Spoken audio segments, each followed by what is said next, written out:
Baik, Assalamualaikum warahmatullahi wabarakatuh. Waalaikumsalam. Bismillahirrahmanirrahim. Alhamdulillahirabbil alamin wa bihi nasta'in ala umuri dunya waddin, amma ba'd.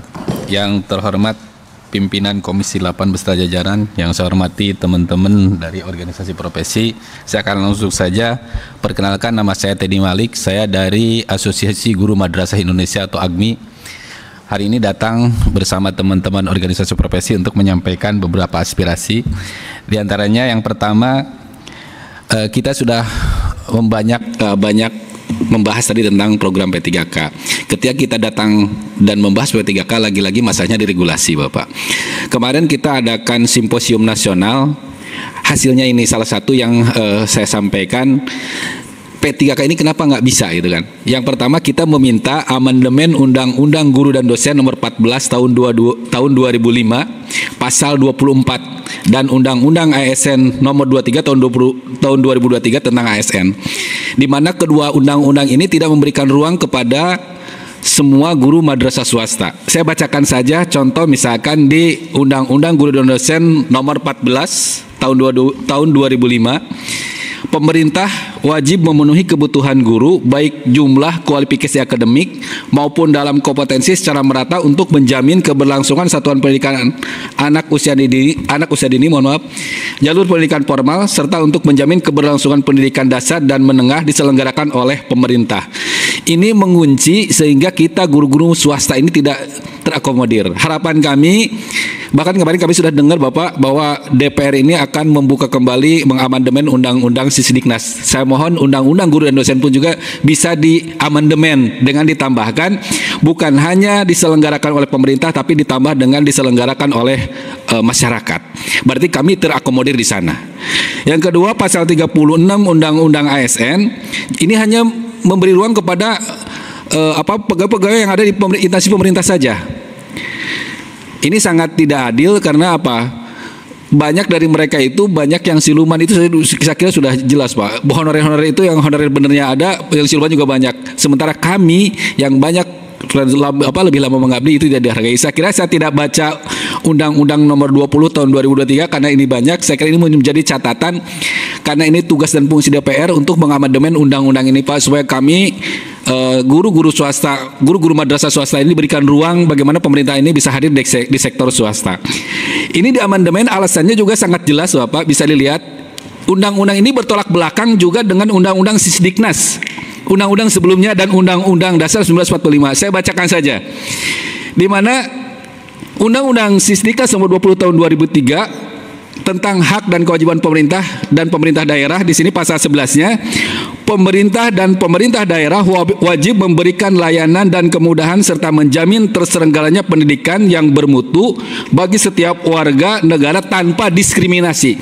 Saya kira ini diskriminasi saya kasih tanda supaya ini jadi perhatian bersama. Tidak ada lagi ada guru yang gajinya karena swasta atau karena negeri. Jadi mohon, Undang-Undang Guru dan Dosen dan Undang-Undang ASN ini sangat bertolak belakang dengan undang-undang di atasnya. Karena Undang-Undang Sisdiknas ini menjadi undang-undang fundamental untuk guru dan sekolah tentunya. Yang kedua, juga bertentangan dengan Undang-Undang Dasar 1945 pasal 31 tentang pendidikan dan kebudayaan. Setiap warga negara wajib mengikuti pendidikan dasar dan pemerintah wajib membiayainya. Di mana hadirnya pemerintah untuk membiayai guru-guru swasta yang saat ini, apalagi Pak tadi disinggung tentang efisiensi anggaran, Masya Allah, sampai merinding hati kami, Bapak. Nah, ini kita akan langsung saja. Ini dua alasan ini yang saya kira kok kenapa ya tumpang tindih undang-undang satu dengan undang-undang yang lain. Undang-undang baru itu justru malah ada dikotomi, ada perbedaan. Dan ini ternyata melukai kami guru-guru madrasah swasta. Kita lanjut. Sebenarnya nih Pak, kalau saya tadi minta amandemen Undang-Undang 2 itu karena bertolak belakang dengan undang-undang di sana, sebenarnya ada dampak efisiensi. Saya kira sudah disampaikan Bapak Ibu. Jika memang P3K ini sulit ditembus karena P3K itu pegawai pemerintah katanya, mohon dibuatkan aturan atau skema lain. Yang penting begini saja Bapak, mungkin bisa masuk dari in-passing itu kan penyetaraan, ada aturannya. Bagaimana tunjangan in-passing itu bisa sama dengan tunjangan P3 sebenarnya selesai ya Pak. kalaulah P3K ini sulit karena aturan dan lain sebagainya, bagaimana kalau masuk dari regulasi terhadap inflasi sehingga inflasi ini memberikan tunjangan yang sama dengan P3K?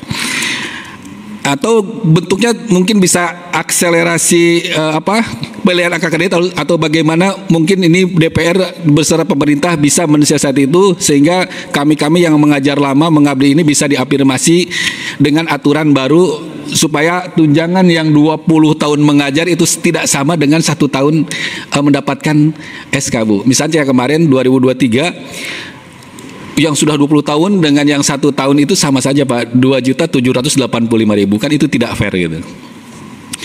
Kita terakhir, ini dampak efisiensi, Pak, Bapak Ibu, perlu kami tegaskan karena semua sama. Edaran di Jarpenis tanggal 14 Februari 2005 berdampak ini membuat madrasah swasta semakin terpuruk karena bos ini di madrasah satu-satunya sumber anggaran yang kami terima, Bapak Ibu. Kami tidak menerima bosda dan tidak bisa menerima bosprop karena, nah ini Pak, salah satu kami meminta kepada Komisi 8 juga untuk mendorong merevisi Permendagri nomor 15 tahun 2003 tentang APBD. Di sini saya perlihatkan Bapak di mana pemerintah daerah itu boleh ditambahkan, nah ini ya, pemerintah daerah dapat menyediakan alokasi anggaran dalam bentuk program kegiatan dan subkegiatan dalam kode rekening belanja hibah pada SKPD terkait sesuai tugas fungsi sesuai dengan ketentuan peraturan perundang-undangan. Nah di sini nomor 2-nya bisa dilihat. Pelayanan pendidikan di bawah binaan Kementerian Agama seperti madrasah itu kami itu hanya diberikan hibah, Pak. Jadi kalau kita lihat politik APBD ini politik suka dan tidak suka. Sehingga madrasah itu kemarin banyak yang bersikap, Bapak. Bisa dilihat di beberapa kabupaten madrasah itu mendekati calon pilkada, Pak. Ini kan lucu. Kita bisa dipolitisasi. Ketika kita mendukung salah satu paslon kita menang, kita dapat bantuan. Ketika tidak, Pak. Ini sangat sedih buat kami, di mana kami itu punya tugas dan fungsi yang sama dengan guru-guru yang lain untuk mencerdaskan anak bangsa, tapi kami hanya jadikan objek politik saja. Harapan kami Permendagri nomor 15 tahun 2003 ini juga bisa didorong oleh Komisi 8 supaya bisa hadir untuk madrasah, Pak. Untuk madrasah swasta ternyata. Jangan sampai kebijakan Pemda kabupaten ataupun Pemda provinsi ini itu tadi hanya berdasarkan suka tidak suka. Suka bupatinya atau gubernurnya sama madrasah dibantu, ketika enggak banyak madrasah yang sama sekali tidak mendapatkan bantuan dari APBD.